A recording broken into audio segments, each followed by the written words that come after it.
आज हम सुनेंगे परमपिता परमात्मा के मधुर महावाक्य। आज परमात्मा पिता बोले, मीठे बच्चे, इस बेहद नाटक में तुम वंडरफुल एक्टर हो। यह अनादि नाटक है, इसमें कुछ भी बदली नहीं हो सकता है। फिर आगे प्रश्न कहा, बुद्धिवान दूरांदेशी बच्चे किस गुह्य राज को समझ सकते हैं? तो उसका जवाब बताया कि मूल वतन से लेकर सारे ड्रामा के आदि, मध्य और अंत का जो गुह्य राज है, दूरांदेशी बच्चे ही उसे समझ सकते हैं। जैसे एक छोटा सा बीज, उसके अंदर वृक्ष का विस्तार समाया होता है, उसी प्रकार ज्ञान जीवन का बीज है और उसी से इस बेहद विश्व नाटक को हम सब आत्माएं जान सकती है। किंतु ज्ञान रूपी बीज ही नहीं होगा तो इस विराट नाटक को हम कैसे जान सकते? और दूसरा, इस विराट नाटक में हम सभी आत्माएं जो हैं, वे एक्टर है, एक अभिनव प्ले करने वाले हैं। हर एक का अपना अपना ड्रामा है। हर एक आत्मा इस सृष्टि रंगमंच पर आती है और अपना अभिनव बजा कर चले जाते हैं।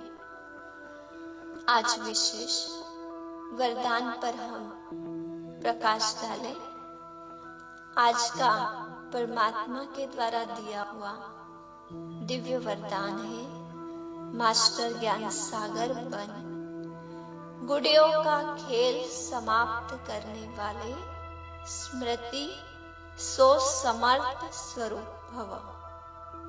मास्टर ज्ञान सागर बन, गुड़ियों का खेल समाप्त करने वाले, स्मृति सो समर्थ भव।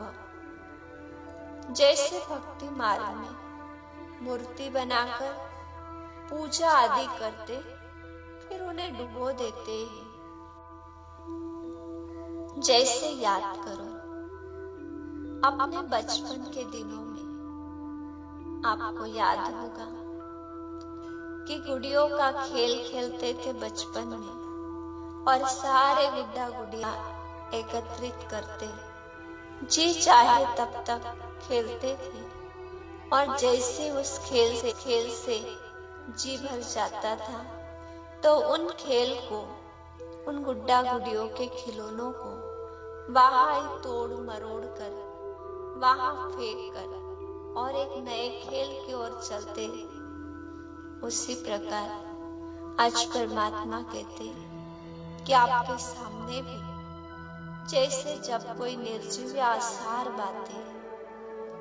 बातें अर्थात जिसमें कोई सार नहीं, कोई फायदा नहीं, बल्कि जिसमें समय व्यर्थ, शक्ति भी व्यर्थ चली जाती, ऐसी बातों को विस्तार न करते हुए सत्य की ओर चले और उन व्यर्थ से बच करके हमें करना क्या है, उसकी ओर अपने ध्यान को अग्रसर करें। किंतु जब ऐसी बातों के विस्तार में चले जाते हैं, अर्थात बातों के व्यर्थ के विस्तार में जाना माना, उन गुड्डा गुड़ियों में प्राण भर देना, और फिर अंततः परिणाम क्या? जैसे उस खेल में जी भर जाता था तो नया खेल शुरू करते थे, वैसे यहाँ भी इन व्यर्थ की बातों में जब दिमाग भारी हो जाता है, समय व्यर्थ चला जाता है, स्वयं शक्तिहीन अनुभव करते हैं, तो फिर याद करते कि अरे परमात्मा पिता ने तो हमें इन सब बातों को भूलने के लिए कहा है, बीती सो बीती करने के लिए कहा है, उन्हें अपने ऊपर सौंप देने के लिए कहा, तब हम सारा बोझ उठाकर उन्हें कहते हैं कि परमात्मा पिता, आप शक्तिवान हो, आप इन बातों को संभालिए।